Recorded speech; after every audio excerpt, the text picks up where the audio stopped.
Vamos a hacer algo un poco atípico, porque lo que se usa en las presentaciones es que la autora hable al final. Pero acá, como queremos que les cuente el cuento sobre el que los demás van a hablar después, le vamos a pedir que hable al principio. Entonces, que cuente un poquito cuál es la historia que también cuenta en el libro. Así que los dejo con Olga Biglietto.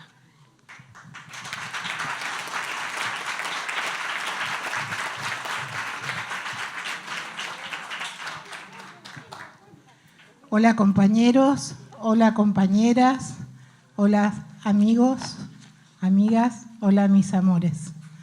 Bueno, yo también quiero dar las gracias. Le quiero dar las gracias a Nora, con quien tenemos así como las afinidades selectivas desde hace muchísimos años. A mí me gusta lo que hace, me gusta su pensamiento, me gusta su pensamiento desprejuiciado. Y por eso le pedí que me acompañara esta noche y me siento totalmente honrada por eso. Le agradezco también a Jorge. Jorge es mi maestro. Desde los 14 años me está desafiando los límites del pensamiento y la comprensión del mundo todo el tiempo. Y él además tiene una doble responsabilidad, porque hace como 10 años, un día, con una sonrisa así de picardía, me puso en las manos el libro de unas feministas sobre la Revolución de Febrero. Y me abrió un mundo, me abrió una ventana que se fue ampliando cada vez más y hay una enorme gratitud en eso.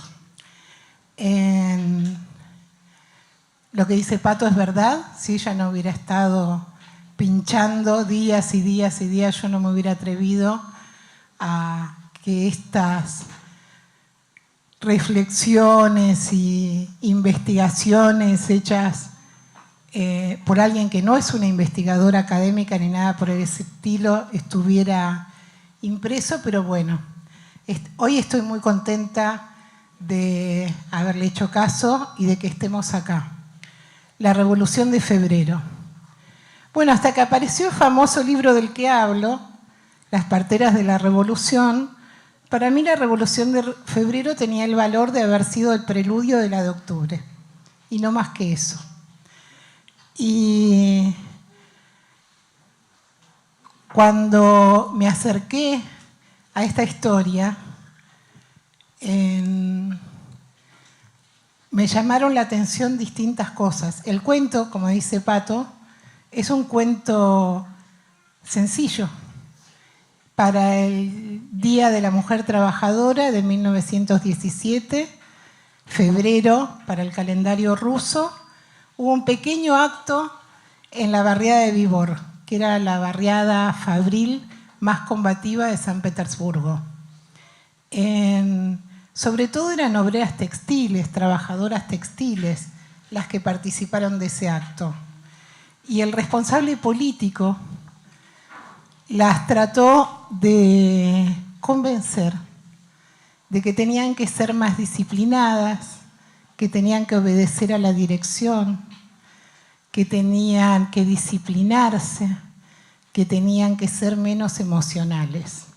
Esto lo cuenta él mismo en un documento posterior y cuenta su indignación cuando horas después estas mujeres que habían ido a su fábrica, en esa fábrica se votaron en asamblea, votaron una huelga general y salieron a convencer a las trabajadoras y a los trabajadores de Vibor de que las acompañaran en esta odisea.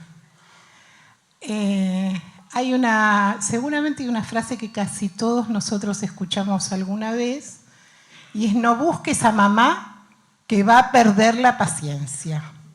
Bueno, se podría decir que las obreras rusas perdieron la paciencia. En realidad las mujeres que salen con una primera consigna, que es pañarén, que es la comida básica del proletariado ruso, son obreras y también son las soldatki.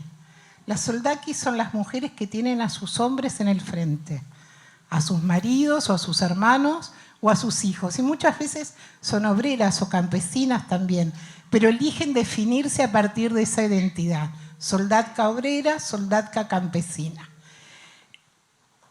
¿De dónde venían? Recién a mediados del siglo anterior se había superado el vasallaje en Rusia. Las mujeres empezaron a venir a las ciudades desde el campo. En la generación anterior se podría decir que todavía tenían una brizna de heno en la falda.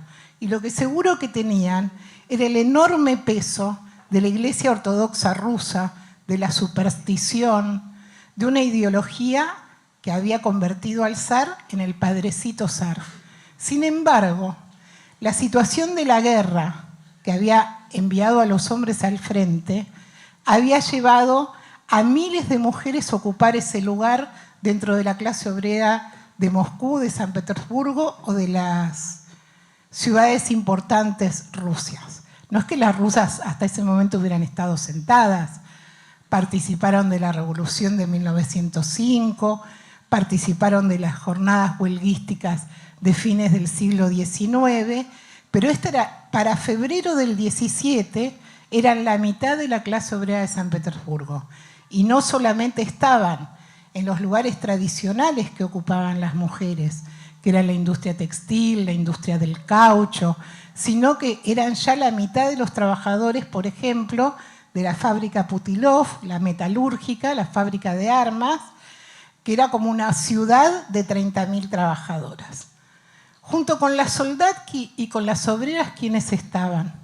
Estaban las mujeres de los partidos obreros y sobre todo las mujeres del partido bolchevique y de la organización interdistrital, que trabajaban en las puertas de las fábricas, muchas de ellas eran obreras, y también en las largas colas, porque las mujeres habían entrado a las fábricas y se habían convertido en la mitad del proletariado de la ciudad, pero no por eso habían dejado de ser amas de casa. Y estaba en medio de la guerra, del desabastecimiento y de la carestía. Se calcula que por lo menos había 40 horas diarias de cola, 40 horas semanales de cola en el invierno ruso, acampando, 18 grados bajo ceros. Ahí, dice un informe de un cronista de la época, las mujeres aprendieron a insultar a Dios y también al zar, pero más al zar. El zarismo era consciente de que ese era el sector más revulsivo de la sociedad. A tal punto que hay un texto que yo traje de la policía que dice que las madres que ven a sus hijos hambrientos y enfermos están mucho más cerca de la revolución que los señores Miliukov, Rodillev y compañía, que son del Partido Demócrata Constitucionalista, y por supuesto son mucho más peligrosas.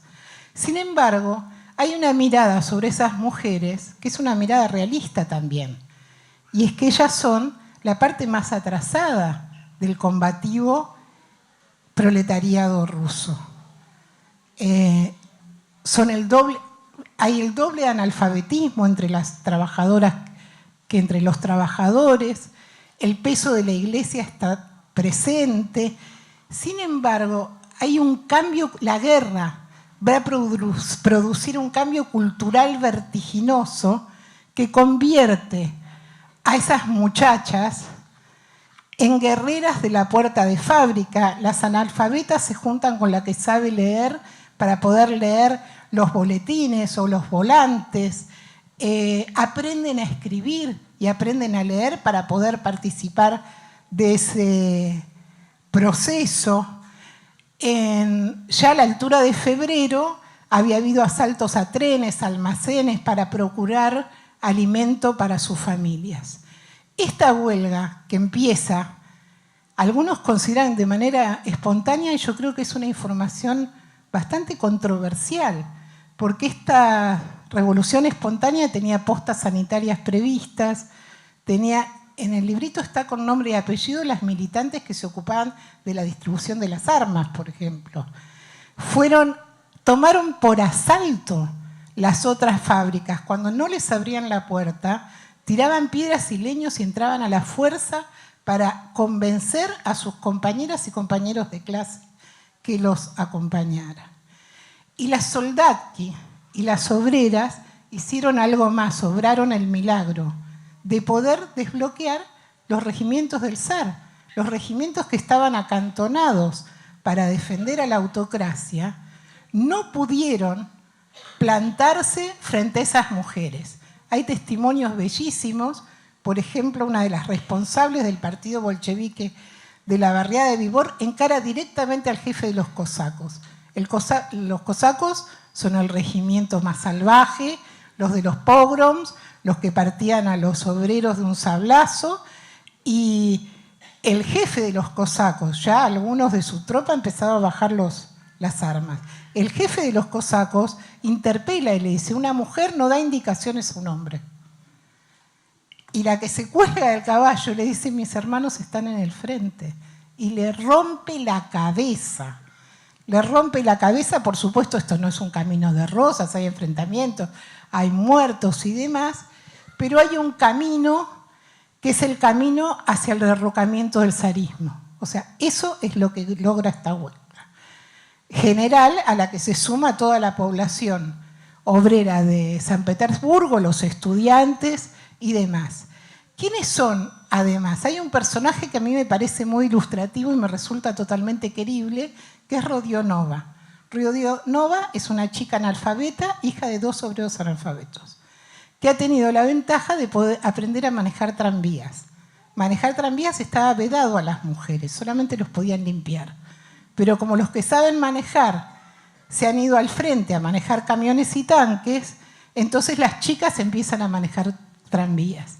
Y ella, hasta 2 años atrás, una chica analfabeta, que en realidad el recorrido de su tranvía pasa por la fábrica Putilov y ve las asambleas, y entonces se quiere participar de eso y se relaciona con las bolcheviques, es la que dirige el recorrido de las tranvías para garantizar la salida de los obreros de los distintos distritos proletarios hacia el centro del político y no a la inversa. Yo no me quiero extender mucho más. A mí me parece que yo cuento lo que sé y seguramente hay mucho más para decir y para contar. En este proceso histórico, ustedes saben que las primeras décadas del siglo XX es la década que se llama la primera ola del movimiento feminista. Yo prefiero llamarlo la primera ola del movimiento de mujeres, porque hay un alza de las mujeres en todo el mundo, las camiseras de Nueva York, las huelga de las escobas de los conventillos en Buenos Aires, y uno podría recorrer muchos casos.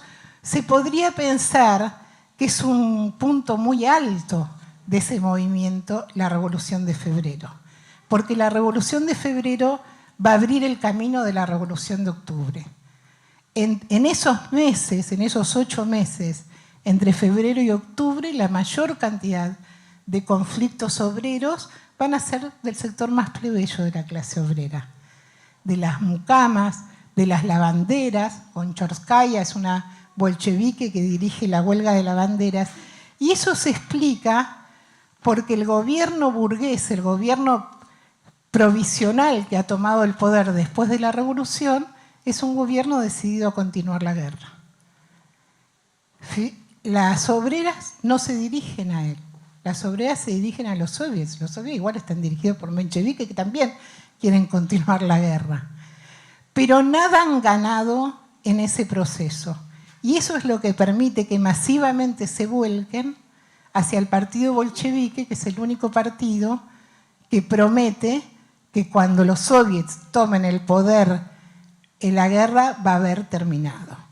No me quiero extender más, los invito a leer. Yo sé que es un lío bajar el libro, pero realmente es súper barato, sale 99 pesos, y es una historia que yo creo que hay que continuar. En la Argentina, yo muchas veces vi como herederas de esas obreras rusas a las mujeres del movimiento piquetero, que también en el año 2001 salieron a parar las ollas, y salieron a parar la olla con una comprensión parecida de que el enemigo era el Estado. Un enemigo sin mediaciones, y directamente se enfrentaron a él como las rusas se enfrentaron directamente al zar. Bueno, creo que por ahí, muchísimas gracias. Estoy muy contenta de estar acá con un público que no es el habitual en el que me toque hablar, así que muchas gracias a todos. Todo puede estar en el inicio, no en el origen, porque no me gustan las fundamentaciones ni los fundamentalismos, sino en los inicios, que pueden ser gloriosos y claros o velados y sombríos. También pueden ser olvidados, drásticamente olvidados o dejados de lado, tachados, negados, manipulados. Es decir, descalificados. Una descalificación se traduce en no reconocimiento y puede implicar también despolitización. En este caso, tachadura de un hecho histórico esencialmente político. El impacto es mayor y ha sido mayor. El libro de Olga Villéca-Striem, Las obreras que voltearon al zar, con un título precioso, comienza así. El Día de la Mujer Trabajadora de 1917, las obreras textiles de San Petersburgo, hartas de la guerra y del hambre, llamaron a la huelga general. En las colas eternas para conseguir un poco de comida, las sumisas, las analfabetas, habían aprendido a maldecir a Dios y al zar, pero más al zar, dice un cronista de la época.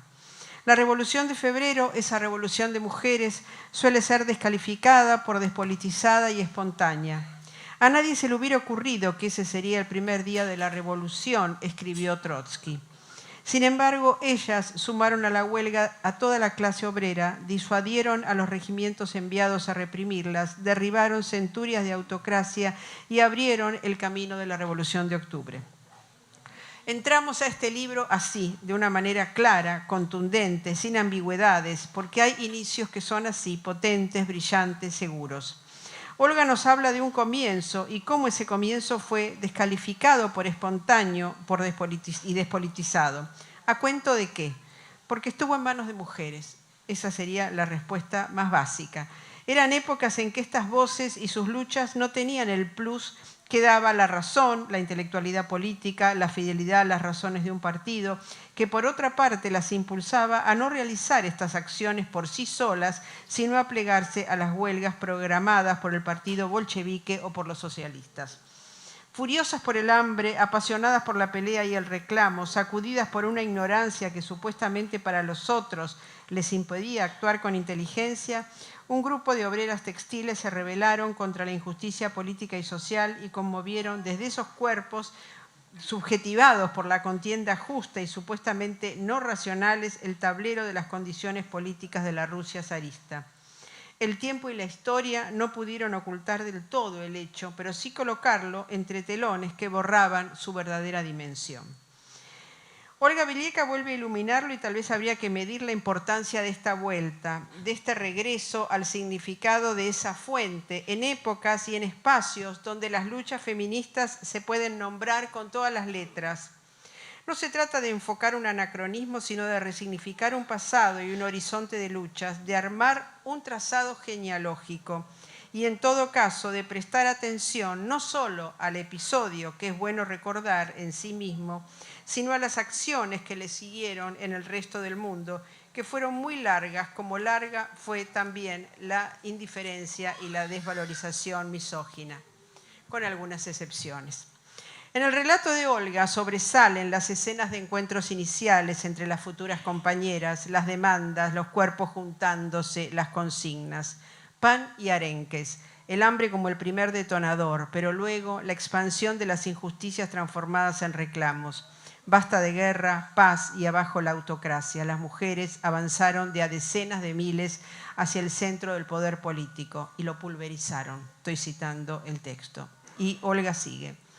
Así las trabajadoras, el sector más atrasado y despolitizado de la clase obrera, sobre el que caían todo tipo de prejuicios por su falta de educación, disciplina y experiencias políticas, acabaron con 5 siglos de dominio imperial y 3 siglos de la dinastía Romanov. Los zares que decían gozaban del poder por designio de Dios. Ellas fueron el punto más osado de la llamada primera ola del movimiento de mujeres del siglo XX. Las desacatadas que derrocaron siglos de despotismo hicieron la Revolución de Febrero y abrieron paso meses después al gobierno de los soviets, de los consejos obreros y campesinos. Las que crearon las bases de un poder que iba a materializar de un solo golpe el más ambicioso programa de la mujer, que nadie hubiera soñado jamás, eliminando cualquier diferencia legal entre los sexos, garantizándoles los derechos políticos, el derecho al voto, el divorcio, al aborto, la igualdad entre el matrimonio legal y el concubinato, y que despenalizó la prostitución y la homosexualidad y legalizó el primer matrimonio entre dos mujeres de la edad moderna en 1922. Cito bastante porque, como el libro es un libro virtual, es también para incitar a que gasten esos 90 pesos y lo lean. Las obreras rusas, la mayoría mujeres sin partido, que fueron virando entre febrero y octubre hasta reconocer a su dirección en el bolchevismo, fueron el motor del derrocamiento del zarismo y la más peligrosa fuerza corrosiva del gobierno provisional burgués que lo reemplazó. Crearon la condición de posibilidad de una revolución socialista y con ella un terremoto en las costumbres, que se sirvió no solo de una vasta legislación protectora de la madre y el niño, sino de una red de instituciones, lavanderías, comedores, escuelas, jardines de infancia, casas para madres solas, que tenían el propósito manifiesto de liberar a las mujeres de las tareas de cuidado, de lo que los marxistas consideran las bases materiales de la doble opresión. Fin de la cita larga. El texto avanza en las consideraciones políticas, las confrontaciones entre los partidos, el contexto internacional de la Primera Guerra y sus ligazones con la revolución contra el derrocamiento del zar, las tensiones entre los dictados de la revolución proletaria y las colocaciones frente al movimiento feminista, las condiciones de vida de las mujeres en el campo y las de la ciudad, las diferencias entre las trabajadoras analfabetas y las burguesas, los exilios y cárcel de algunas activistas. Sobresalen algunos nombres e historias, como la de Alexandra Rodionova, para mí desconocida. Y dice Olga, el derrotero de una conductora de tranvías, Alexandra Rodionova, muestra cómo se formó esa vanguardia de jóvenes trabajadoras. Rodionova tenía 22 años en febrero del 17. Era analfabeta, hija de una lavandera y un obrero de una fábrica de vinagre. También analfabetos, pero la ruta del tranvía que manejaba pasaba por la gigantesca fábrica Putilov en el distrito obrero de Viborg, donde eran frecuentes las asambleas y los trabajadores discutían a viva voz en la calle. Delante de sus ojos se exhibía la potencia de la clase obrera. En 1916, Rodionova participó de su primera huelga por aumento de salarios victoriosa. Y tomó dos decisiones, aprender a leer y escribir y acercarse a las mujeres del partido bolchevique. En estas pequeñas biografías que el libro va esparciendo, se va colando una franja histórica activa, dinámica, inquieta, revolucionaria. Una franja que lleva todas las dimensiones al punto cero y las hace saltar. El yo solo parece importar como punto de una conmoción colectiva, como singularización de algo más grande, como sitio donde el tiempo se modela a través de los sujetos y al mismo tiempo recubre y conforma subjetividades en estado de revuelta. Por eso es necesario dar cuenta de los nombres de las menos conocidas, relatar sus historias de vida, pronunciarlas para poder acomodar los pliegues que la convirtieron en una subjetividad representativa y que al mismo tiempo forjaron sobre ella un manto de olvido. Alexandra Kollontai, una de las menos olvidadas, escribió Autobiografía de una mujer emancipada que se publicó en 1926. En ella, y fiel a los atributos de una autobiografía que se definía por la representatividad del sujeto que escribe y por un tono de justificación que sustente esa imagen, otorgándole al texto una utilidad, dice: para ello es necesario para escribir la autobiografía, ¿no? Es necesario dejar a un costado el yo, olvidar que uno está escribiendo sobre sí mismo, de hacer un esfuerzo por abjurar del ego y dar un informe tan objetivamente como sea posible de la construcción de la propia vida y de los logros personales. Dice Kollontai en la primera página.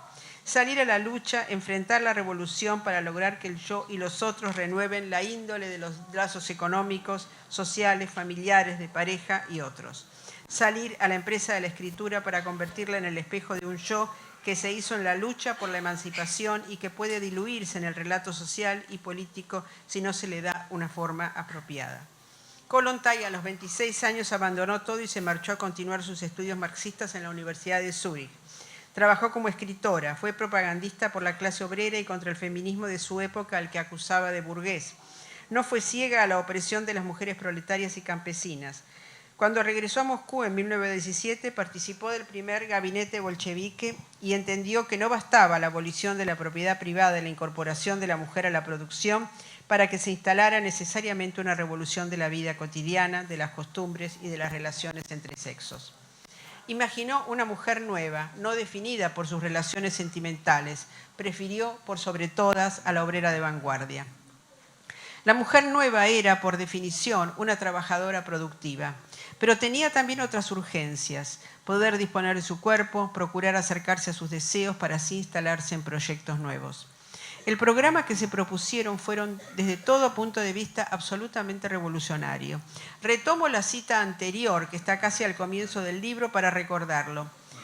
Las que crearon las bases de un poder que iba a materializar de un solo golpe el más ambicioso programa de la mujer, que nadie hubiera soñado jamás, eliminando cualquier diferencia legal entre los sexos, garantizando los derechos políticos, el derecho al voto, al divorcio, al aborto, la igualdad entre matrimonio legal y concubinato, y que despenalizó la prostitución y la homosexualidad y legalizó el primer matrimonio entre dos mujeres en la edad moderna. No puedo dar cuenta cuánto ni cómo se cumplió de la totalidad de ese programa. Mirado desde nuestro universo del sur, colonial y neoliberal del siglo XXI, furiosamente feminista, vemos allí en este episodio concentrados los verdaderos anhelos de emancipación femenina que se fueron dando lentamente a lo largo del siglo XX y hasta hoy. Se tardó mucho y aún hay muchas aristas por conseguir, principalmente en el trabajo, en las condiciones de vida y en la conquista de derechos. Pero llama la atención cómo en esos puntos iniciales y olvidados de febrero de 1917 se forjaban los sueños de emancipación y se ponía el cuerpo acaloradamente para exigir cambios. El feminismo actual y local, producto de una tradición discontinua de luchas y conquistas, ha sido fiel a las desmesuras de las rebeliones en épocas de una fuerte transformación de la productividad, desintegración del mundo laboral, conversión del trabajo doméstico, reconfiguración de lo que significa una política de cuidados, entre otros temas. Los feminismos actuales han expandido y multiplicado la consideración de las formas del trabajo. Han visto la articulación patriarcal y machista de los derechos laborales y de la continuación y transformación de las formas de explotación. Siguen denunciando cómo estas desigualdades atacan nuestra autonomía y nuestro libre uso del tiempo. Han dicho no y basta a la violencia femicida y han activado una ley del aborto. Han nombrado la pluralidad del colectivo: amas de casa, trabajadoras de la economía formal e informal, maestras, cooperativistas, académicas, obreras, desocupadas, periodistas, artistas, mujeres, trans, travestis, lesbianas.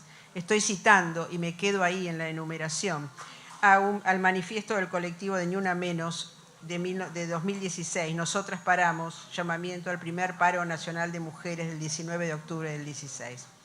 Los feminismos actuales muestran una alianza de cuestiones que importan a la transformación radical de la vida de las mujeres. Una transformación que afecte al uso de los cuerpos, a la autonomía de las ideas y la toma de la voz, al ejercicio libre de la sexualidad, a la defensa de las fuerzas laborales, al activismo en todos los órdenes en que se lo desee, y etc. El final del libro de Olga acierta en determinar cuál fue la alianza imbatible del momento, aquella por la que las mujeres optaron, y con ellas Olga cierra y toma posición. Además, en ese cierre del libro, su escritura demuestra saber muy bien el valor de un buen comienzo y un buen final. Leo. No hay secretos de por qué las mujeres se volvieron hacia los bolcheviques. Fueron el único partido que propuso el inmediato fin de la guerra y rechazó la idea de que las mujeres deberían sacrificarse, ellas y sus familias, por el bien de la guerra imperialista. Y también fue el partido que se mantuvo en las puertas de las fábricas y en las colas para el pan, invitando a los trabajadores a organizarse. Esa alianza fue imbatible y en las jornadas de octubre las mujeres fueron un factor principalísimo para construir el primer Estado obrero de la historia. Lo que vendría después es tema de otro libro, nos promete Olga, y así cierra y esperamos, ¿no?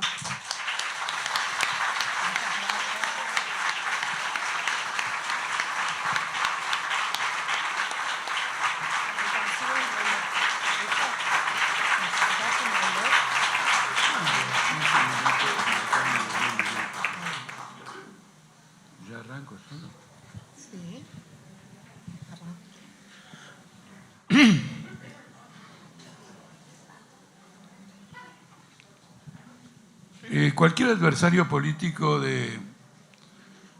convencional, de los que pululan en la televisión, algunos comentaristas, diría que un libro que tiene por título Las obreras que derrocaron al zar es un libro anacrónico. Primero porque nunca más habrá una revolución que se ha transformado para algunos en un planteamiento de modé, y como no va a haber revolución, además tampoco las mujeres están en la tarea de derribar sistemas políticos. Por el contrario, al ponerle este título al libro y al desarrollar este tema en el libro, Olga está haciendo un planteamiento de una actualidad fenomenal, porque asocia la emancipación de la mujer, las grandes conquistas históricas de la mujer, con el derrocamiento de los zares. Si nosotros consideramos los acontecimientos de febrero del 17 como los relata Olga y sus resultados, observamos que fueron los más eficaces desde el punto de vista político para el avance de la causa de la mujer.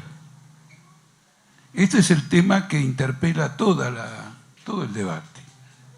Yo quiero señalarles a ustedes que en la época las feministas de los países aliados sostenían la defensa de sus propios estados nacionales, llamaban a participar de la guerra, llamaban a vencer a los ejércitos enemigos, porque como tipificaban a la monarquía prusiana y al imperio austrohúngaro como los últimos bastiones de la reacción, sostenían que la victoria de uno de los bandos imperialistas, el bando democrático, abriría las puertas para la emancipación femenina. La posición del leninismo era la inversa. Solo derrotando al imperialismo como sistema se abriría ese camino. ¿Cuál fue la posición política eficaz? La posición política eficaz fue la de los bolcheviques. La posición de los otros no hizo avanzar la causa de la mujer. Y además preparó las condiciones para la Segunda Guerra Mundial, que no benefició ni a la mujer ni a nadie. Entonces, la reflexión política del libro apunta en esa dirección. Por eso tiene una actualidad. El título es una provocación. En el mundo actual, en el mundo mediático actual, ese título es una provocación. Porque alguien va a decir, ¿y a mí qué carajo me importa el zar y las mujeres que lo derrocaron? Hoy estamos en otra época. Hoy estamos en la posibilidad de tener el 5G con comunicación instantánea y por lo tanto no importa si las obreras derrocaron al zar. Ahora en la época del 5G